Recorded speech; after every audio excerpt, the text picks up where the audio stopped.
All right, so we talked about enzymes being catalysts. And actually I told you that when we talked about enzymes, think two words. What were those two words? Protein and catalyst. They're made of proteins. Their function is to be catalysts, which means they help things get started.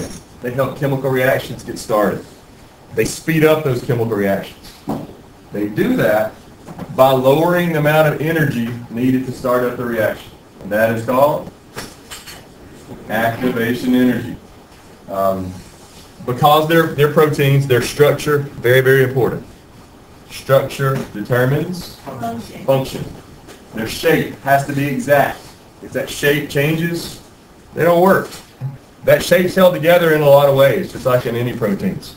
Hydrogen bonds, because amino acids are polar, they can form hydrogen bonds.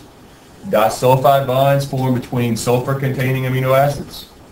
And also the hydrophilic interactions between amino acids. Some amino acids don't want to be close to water, so they fold away from water. Some do want to be around water, so they fold toward it. Those three things are the three main things that hold that shape into place. A key word to know when you're talking about enzymes is the word substrate. A substrate is something that an enzyme acts on. For example, an enzyme we talked a lot about last class, amylase. What is the substrate for amylase? Amylose, which is another name for starch. Where in your body does starch first come into contact with amylase? In your mouth, in your saliva. And amylase will take starch and eventually break it up into glucose. Starch is a polysaccharide. Glucose is a monosaccharide. Catalase is another enzyme we talked about a little bit last class, and it's one that the lab that we're going to do is about. Catalase is the enzyme. What's the substrate? Nope. Hydrogen peroxide. Okay? Catalase will take hydrogen peroxide and break it up. And it'll break it up into what? Two things. Water and oxygen gas. So all those bubbles you see when you put peroxide on the cut, those are oxygen bubbles. Another key word to know about when you're talking about enzymes is active site. The active site is a specific place on an enzyme that the substrate binds to. And they have to fit together like a lock and a key.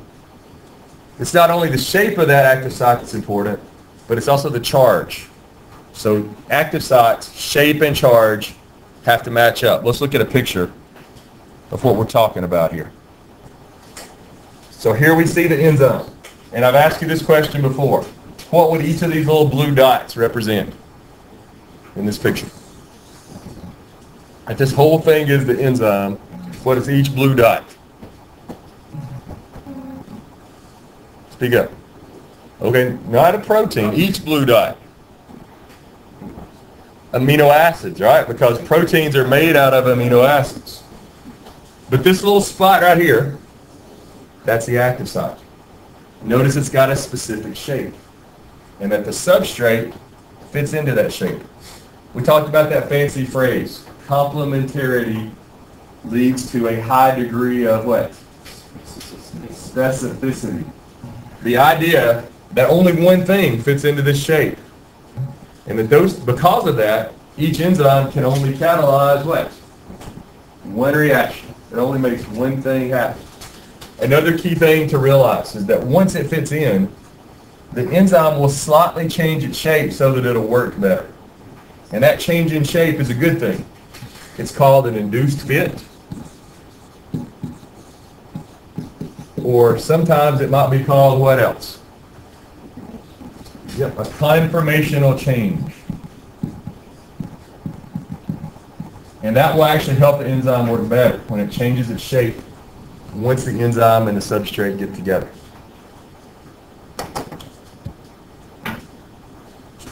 So let's back up a little bit.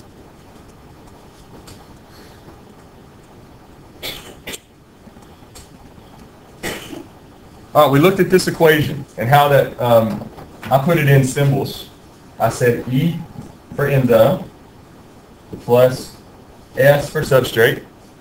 They react together. When they react together, we call that the ES complex. When they're together like this right here, that's when the enzyme's doing its thing. It's working. Then they separate. And when they separate, the enzyme is unchanged. It can be used again. And what we end up with are products. So the substrate gets changed, the enzyme doesn't. It's important to know, most people think, when they hear the word enzyme, they think what? Breakdown. They think degradation. But I want you to make sure you realize that there's just as many enzymes that are synthesis as there are enzymes that are degrading. There are just as many enzymes that put things together as there are that take things apart. Make sure you know that.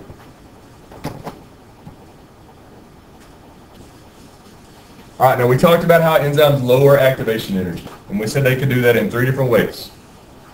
One of those is they line up the substrate so that they bump the right way, they react the right way. Before any two chemicals can react, what do they have to do first? They have to collide. And normally they're just colliding by random, right? Heat. That's why heating things up make them react faster, because they're more likely to collide. But they not only have to collide, they have to be lined up the right way when they collide. If they're not lined up the right way, they don't react. So an enzyme will grab them and line them up so they'll react the right way. Another thing, enzymes can cause physical stress on a bind. Once the substrate fits in there and that conformational change happens, it sort of puts some torque on the binds. And enough torque, enough stress on a bind, what will happen to it? It'll break. And then the other thing is that it can change the substrate's reactivity. Enzymes can add things to a substrate. For example, what do kinases add to a substrate? What do kinases add to a substrate? They add phosphate from ATP, right? And by adding phosphate, what else do they add to that substrate? Energy. Other enzymes add electrons or take away electrons. What's the fancy word for adding in electrons to things?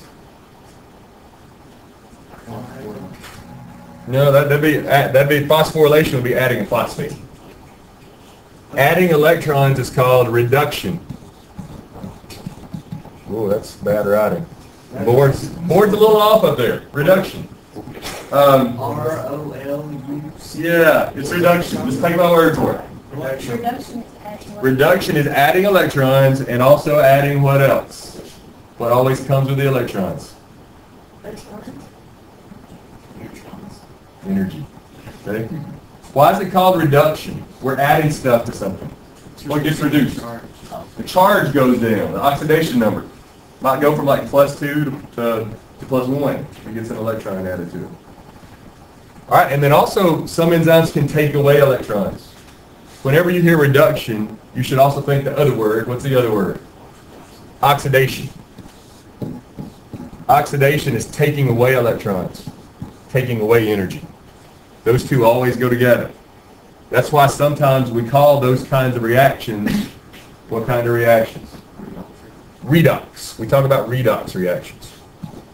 Because if one thing gets reduced, what had to happen to something else? What had to have happened to something else? It had to have been oxidized, right? Because electrons just don't come out of thin air.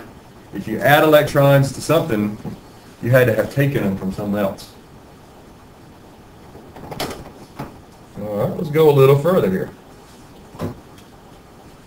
I think we covered this whole thing. Complementarity leads to a high degree of specificity. Enzyme and substrate have to fit together. If they don't fit, the enzyme doesn't work. The reaction doesn't happen. Each enzyme is only good for one reaction. And also, most enzymes are found in only certain parts of your body. That's because what can be turned on and off in different parts of your body? Genes. Genes code for proteins, and enzymes are proteins. All right, this is sort of where we left off the other day. The other day we were talking about cofactors and coenzymes. And we said that cofactors are minerals. What are minerals? They're not vitamins. They're usually metal ions. They're usually metal ions. They're metal ions that certain enzymes have to have attached to them so that they'll work. Zinc, iron, copper, calcium. There's a bunch of them in your body. And without those metal ions, certain enzymes don't work. That's why mineral deficiencies are bad. Coenzymes are basically the same thing, except coenzymes are these big organic molecules, not metals. We call coenzymes vitamins. They're large carbon-based molecules, but they do basically the same thing.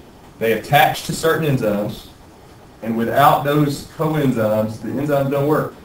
That's why vitamin deficiencies like scurvy, night blindness, and all those things occur, because without specific vitamins, certain enzymes just don't work, and you have all kinds of major issues. I want to go forward a little bit here and talk about these graphs. Here we've got a graph of rate of reaction graphed against temperature. And what we're seeing over here is that as we increase temperature, what's happening to the rate of the reaction? It's going up, right? It's getting steeper, steeper, steeper. Why is it getting faster over there? Heat makes things move faster, right? And because they move faster, they're more likely to collide and react. Then we get up here. It tops out. What do we call that temperature that it works best at? Optimum or optimal, either one. Sometimes both words are used. Optimum temperature. And in your body, in Celsius, what is that temperature for most of your enzymes?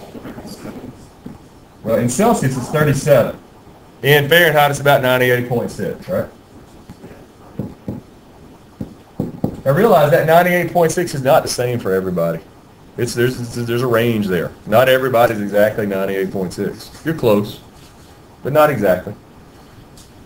After we overshoot that optimum temperature, the rate starts to go down. What's happening at that point? And we call that? Yep, denaturation. Our enzymes start to fall apart when they get too high. Those hydrogen bonds start to break. Shape starts to change, and it doesn't work anymore. The same kind of thing happens for pH. Most enzymes in your body have a certain pH that they work best at, an optimum pH, and we can see that here. For most enzymes in your body, what is that optimum pH? Yeah, it's about 7.35, which is the pH of your blood and your body fluids. But there's some exceptions, like pepsin over here. Its optimum pH is somewhere around 2. Where's pepsin probably found? It's in the stomach, where it's really, really acidic. But most of your enzymes, the optimum temperature is about 7.35. And if you go too acidic, or if you go too basic, what starts to happen to those enzymes? Denaturation. They start to fall apart. So temperature or pH, either one can cause your enzymes to fall apart. And tomorrow, or Wednesday, we're going to bring in some big chunks of liver, chicken liver. We're going to grind it up in a blender, and then we're going to pour stuff in there. See what happens. It's kind of the most gross demonstration you'll probably ever see in this class, but it's good. It'll show temperature. It'll show pH. It smells bad. You ever fished with chicken liver before? Yeah. It's stinks. Okay? It's not a pretty picture. We'll also do the same thing with potatoes. That won't be so gross. All right.